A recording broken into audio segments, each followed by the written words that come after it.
There's a man who built a company that's worth almost more than every single other company on the stock market combined, and he did it with a dream, his garage, and $500,000. And that man is Steve Jobs. Now, I have no business being in the same room as Steve Jobs, and unfortunately, there's no way for us to even be in the same room now. Or is there? Through the power of technology and AI, I'll be able to directly have a conversation with Steve Jobs, the man himself, and figure out exactly how he raised that 500 grand and how we can do it too. Now, we're gonna get into all that in a second and our mission that we're going on today. The main reason why you clicked on this video is because you wanna learn how to build a pitch deck and you wanna raise your first check. And I just did both of those things from investors that weren't my rich uncle, weren't my parents, wasn't anybody that I even knew. It was actually a cold reach out off of LinkedIn. And it's a tedious process to do that. But if you combine the expertise of someone like Steve Jobs, the experience that I've had over the last 4 years building a company, and the brains of some of the smartest people that I've had the opportunity to work with from some of the cool schools, and they have a net worth of over $1 billion, then something is bound to happen over time. You get a lot of no's before you get your first yes. I think now is a good time to consult with our buddy Steve Jobs and have a conversation with him to see what he thinks, and we're gonna butt heads a little bit and see what my comparison is to his that helped me raise my first check in 2024 as opposed to the 60s, the 70s, whenever Steve Jobs raised his first check.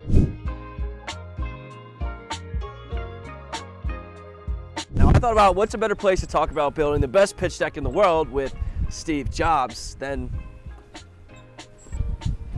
on my family's farm, freezing cold, 200-year-old farm. So Steve Jobs was thought of as one of the biggest visionaries of mankind. And they built some of the world's greatest products that are even shot for this video. I'm using an iPhone right now. So I thought, what better way to build the best pitch deck from somebody who raised the most intelligent amount of money to build the world's greatest company than with Steve Jobs himself. So how do we do it? I think they're interested too. Now, we know that at this point, they want to be in the video too. We know at this point we're going with Steve Jobs. So we're gonna ask our buddy ChatGPT to act as Steve Jobs, exactly how Steve Jobs would, and it searches every single query on the internet, every single website, video, every single time Steve Jobs talked to know exactly what he would sound like, how he would act in the situation, and the best way that Steve Jobs would build the world's most efficient pitch deck to raise our first $250,000 from our investors. Now, in terms of the slide deck, I agree with almost everything he said there. And I'm gonna go through each slide step by step and talk about why they're important. Don't you agree? The first slide is your title slide, and that's what's gonna set the tone for the entire presentation moving forward. So I want to talk about mine specifically. All we did was we put a picture of what the product looks like, and we put a picture of what the product looks like on the person who would be using it. So our target market, oh no! And I'm here to help everybody. So if you want to get a copy of my pitch deck, all you got to do is comment pitch deck down below and I can send it to you.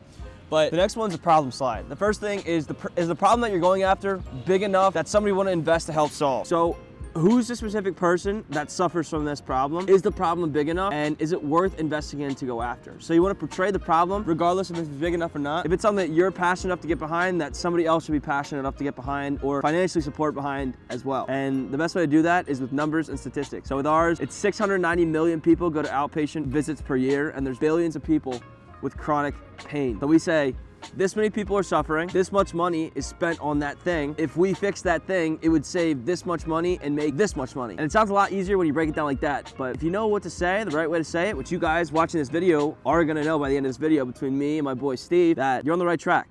So let's keep going. Now the next thing is the solution. You wanna talk about how you're gonna fix this major problem that if they invest their money into, it's not just gonna help solve a global problem, a community problem, whatever it is, it's gonna make a lot of money for the individual as well. And you wanna show within 1 to 2 slides max exactly how you're gonna do that. It doesn't matter the industry, it doesn't matter the idea. Every single person who makes a pitch deck around this can do it in 1 to 2 slides. Anybody can do it.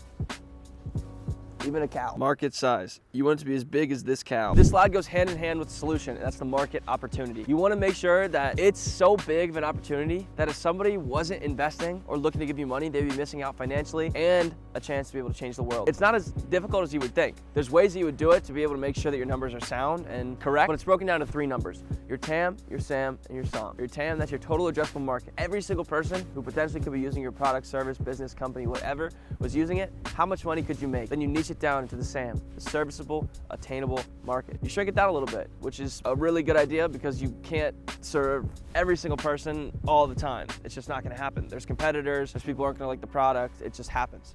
So for us, it would be every single person who would be suffering from musculoskeletal problems, which is like 1.5 billion people for our TAM. And our SAM breaks it down into 30 million people who are suffering from chronic back and knee pain. It makes it a lot smaller, but the market opportunity is still gigantic because our TAM's over $10 billion. And then for your SOM, that's your serviceable, attainable market. And those are the people that if you finish the product today, they would be stoked to have it. They would be ready to rock and roll. They would be the ones that you would make money off of over the next 5, 10, whatever amount of years it would be that you're building the company. And then the next one is your product or service. This is where you talk about what you're actually doing. If you're a product company like this Kubota, then you talk about your product. You talk about what you would do to show your competitive advantage, show why you're different, and show what you'd be offering to the rest of the people that you'd be selling to who are way better than anything else that currently exists already. And if you're a service-based business, talk about the service industry. Talk about the services that are provided right now and follow it up with why your service is better. Why does it uniquely differentiate? Is it cheaper? Is it more efficient? It could literally be anything, but you have to distinguish your differentiation and show why you're better than anybody out there. The next thing is you have to show traction. How far have you guys come so far? What have you done? Have you gone and asked customers about what you're building? Do they like it? Is there anything they don't like about it? And this is where it's gonna get a little bit rocky and a little bit difficult because as you're starting this out, it's gonna get bumpy again, kind of like how it is right now. And it's an uphill battle, but eventually you're gonna find the other way down the hill. You'll get better at building out your roadmap and saying what you need to be able to get and accomplish your goals. And in doing this, it'll make it a lot more efficient for people to want to invest in you because they see a clear path to how you're gonna make money, how you're gonna make them money more importantly, and how you're gonna get this to be the next biggest unicorn in whatever space that you're in. The next is your marketing and sales strategy. And when you're building this out, it's gonna feel like you're navigating through the woods, moving around, not really knowing what your next step's gonna be because it's a tough process. If you've never done marketing before, it's really easy to get lost in the weeds, get lost in the woods, and not know the best practice of doing it. So this is why it's super important for our next slide that we're about to talk about to be able to do that, because you can't be the best at everything. You gotta be able to delegate responsibility. Yo, they're leaving me.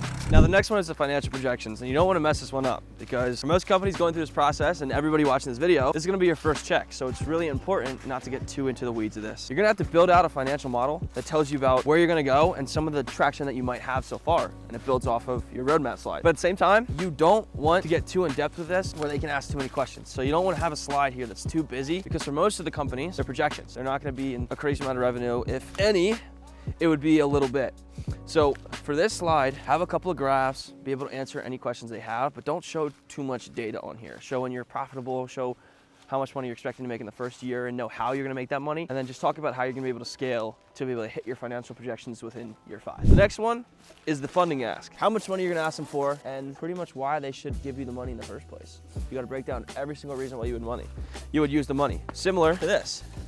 This is an ask right here. Mark Friedenberg is asking you to vote for him for Congress. And the way that he uniquely does it is with posters. And I could probably guess that he didn't win because he did what everybody else did. So you have to be able to stand out. We gotta move on to our next point here.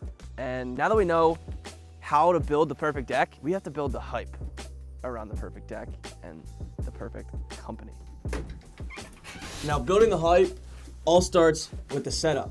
The setup's most important. And you can tell here, we've got a pretty good setup.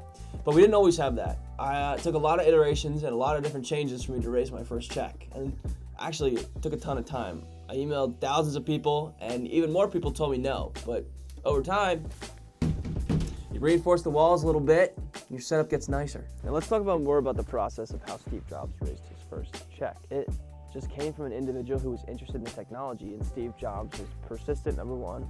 Number two, he was confident. Confidence wins out of anything, honestly. You could have more confidence and an idea that's not as good, and that would get funded before an idea that's amazing, but the founder has low confidence. Because when you're building the pitch decks, when you're doing the pitch, people invest in who you are as a person over anything else. Geez, Steve Jobs sounds like every other investor I've ever heard from before we started getting our checks. And that's why they say it's a really uphill battle, because it seems like you're doing a lot better than you are, but in a lot of cases you actually are. It just is tough with investors. Let me explain why. So I've heard every single trick in the book from investors. I get a lot of, we love the idea, but you need more traction. And most of the time, traction just means that you need to have revenue. But they like seeing revenue, especially now when the economy's not doing the best. They will say things like, this doesn't fit our investment criteria, which sometimes it doesn't. And they try and convince them.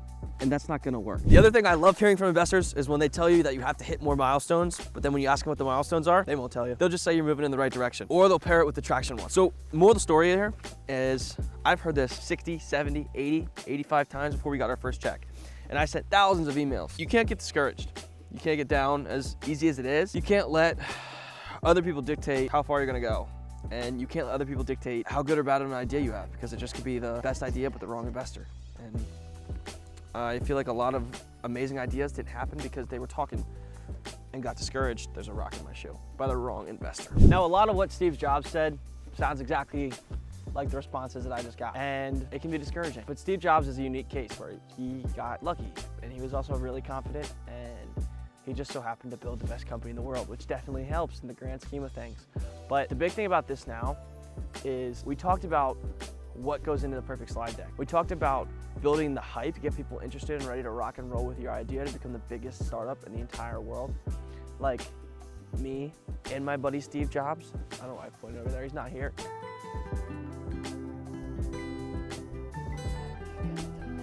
Maybe he is, and we just can't see him. Maybe he's in the iPhone, who knows? But now it's time to talk about the perfect formula of bringing both together to get your first check. I feel like I'm about to fall out of this thing. But Steve Jobs can build $1 trillion company, but I don't think he can climb a tree stand. The secret formula is, you ever watch one of those really good Disney movies where they show you, one of those Disney movies are like Tangled or Kung Fu Panda even, where they're going after that scroll.